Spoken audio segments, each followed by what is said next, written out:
तूफान से पहले रौद्र रूप लेता समंदर।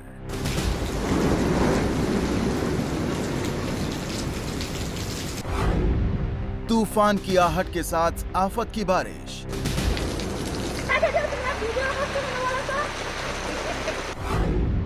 तूफान के इम्तिहान के लिए जवान मुस्तैद।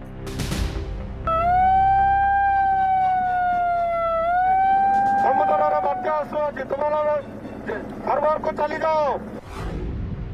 यास पर ओडिशा से दिल्ली तक बैठक।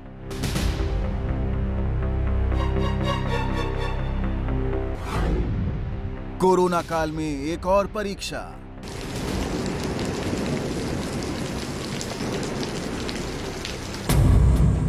देश का पश्चिमी हिस्सा भी ताउते की तबाही से उबर ही रहा है कि पूर्वी हिस्से पर यास ने अपना रंग दिखाना शुरू कर दिया है।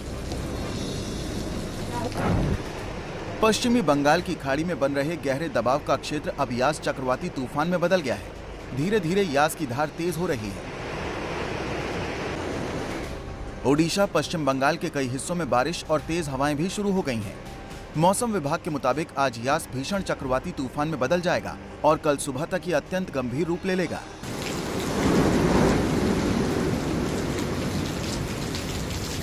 इस दौरान यास के 26 मई यानी कल दोपहर ओडिशा, पश्चिम बंगाल के तट से गुजरने का अनुमान है। इस दौरान 155 से 165 किलोमीटर प्रति घंटे की रफ्तार से हवाएं चल सकती हैं।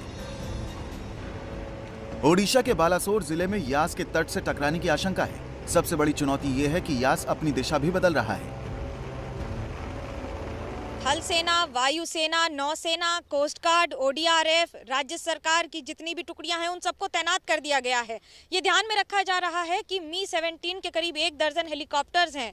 AN-32 जिसे मालवाहक विमान माना जाता है वो 4 तैनात हैं। डॉनियर तैनात हैं। ये तो उन सारी टुकड़ियों की बात है और फोर्सेस की बात है जो लगातार तैनात हैं। लेकिन समुंदर में भी उठ रही है लगातार लहर। दस्तक दे चुका है साइक्लोन यास। अगले कुछ घंटे बड़े चुनौतीपूर्ण होंगे उड़ीसा के लिए। लेकिन ये इतनी बड़ी चुनौतियां क्यों हैं? क्योंकि दरअसल साइक्लोन यास जो है, यास बार बार अपना रास्ता बदल रहा है, कोनिकल शेप में आता है। बालासोर, भद्रक, केंद्रपारा और जगत सिंहपुर में सबसे ज्यादा असर रहने का अनुमान है। इस दौरान 120 से 165 किलोमीटर प्रति घंटे की रफ्तार से हवाएं चलेंगी और भारी बारिश होगी। ओडिशा के साथ साथ पश्चिम बंगाल पर भी इसका बड़ा असर रहने वाला है। यास की आहट से पश्चिम बंगाल में भी सोमवार से ही मौसम बदलने लगा। कई जगहों पर समंदर के किनारे रेड अलर्ट घोषित कर दिया गया। ये जो जगह है यहाँ रेड अलर्ट जारी कर दिया गया है। कहा गया है कि लोगों को बाहर ना निकले और धीरे धीरे बारिश भी तेज होने लगी है।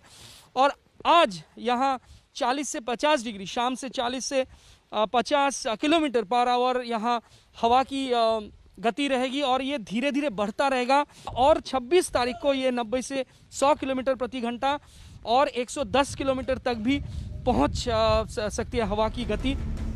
मौसम विभाग के मुताबिक पश्चिम बंगाल में झारग्राम, पूर्वी और पश्चिमी मेदिनीपुर, उत्तर और दक्षिण 24 परगना जिले, हावड़ा, हुगली और कोलकाता में कुछ जगहों पर भारी बारिश का अनुमान है। चक्रवाती तूफान यास पर नजर रखने के लिए पश्चिम बंगाल की ममता सरकार ने सचिवालय नबन्ना में एक नियंत्रण कक्ष बनाया है। पश्चिम बंगाल से लेकर ओडिशा तक में राज्य और केंद्र की टीमें मुस्तैद हैं और लोगों को सुरक्षित ठिकानों तक पहुंचा भी दिया गया है। साइक्लोन यास के परिप्रेक्ष्य में यहाँ पर ओडिशा के वल्नरेबल डिस्ट्रिक्ट्स में सारे अरेंजमेंट्स सेटअप कर दिए गए हैं। प्री साइक्लोन एक्टिविटी और पोस्ट साइक्लोन वर्क को चॉकआउट किया गया है, एनालाइज किया गया है। वी आर कॉन्फिडेंट कि रिलीफ और रेस्क्यू ऑपरेशंस में प्रॉम्प्टनेस और हाई प्रोफेशनलिज्म के साथ ये सारी कार्यरत करेगी। चक्रवाती तूफान यास से निपटने के लिए केंद्र और राज्य पहले से ही तालमेल बनाकर काम कर रहे हैं।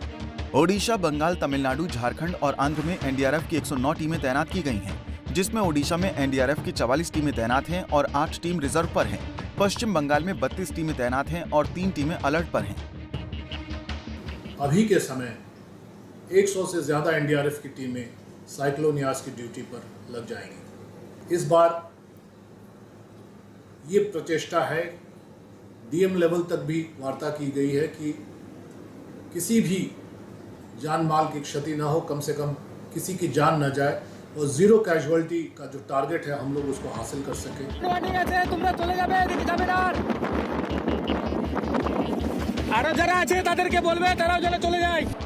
कोरोना काल में यास तूफान नई मुसीबत की तरह है। हालात को देखते हुए सोमवार को गृह मंत्री अमित शाह ने बंगाल, ओडिशा, आंध्र के मुख्यमंत्रियों के साथ बैठक भी की। पूर्वी राज्यों में ऑक्सीजन के 24 प्लांट हैं। ऐसे में केंद्र सरकार का जोर है कि ऑक्सीजन प्लांट को नुकसान न हो, ताकि कोरोना मरीजों के इलाज में तूफान बाधा न बने। यास तूफान को लेकर पश्चिम बंगाल की मुख्यमंत्री ममता बनर्जी ने कम सहायता राशि देने का भी मुद्दा उठाया। फिलहाल सबकी कोशिश है कि यास से नुकसान कम से कम हो। यास का असर बिहार, झारखंड के साथ असम, मेघालय के कुछ हिस्सों पर भी पड़ने का अनुमान है। आने की सूचना जारी की गई है। आप अपनी जान माल की सुरक्षा के लिए वापस बंदरगाह लौट जाएं। तो पश्चिम बंगाल और ओडिशा पर यास तूफान का खतरा लगातार बरकरार है। कल जब ये तट से टकराएगा तो किस तरीके का कहर बर पाएगा, ये देखने वाली बात होगी। लेकिन इसको लेकर तैयारियां क्या है, ये समझना जरूरी है। इसके लिए रुक कर लेते हैं। मेरे दो सहयोगी इस वक्त हमारे साथ जुड़ रहे हैं। पश्चिम बंगाल के दीघा से मेरे साथ कुंतल चक्रवर्ती जुड़ चुके हैं और मनोज्ञा लोईवाल उड़ीसा से हमारे साथ जुड़े हुए हैं। कुंतल, अपने पीछे की तस्वीरें जरा दिखाइए, क्योंकि काले बादल छाए हुए हैं, ऊंची ऊंची लहरें उठते हुए दिखाई दे रही हैं, और क्या तैयारियां हैं दर्शकों तक पहुंचाइए।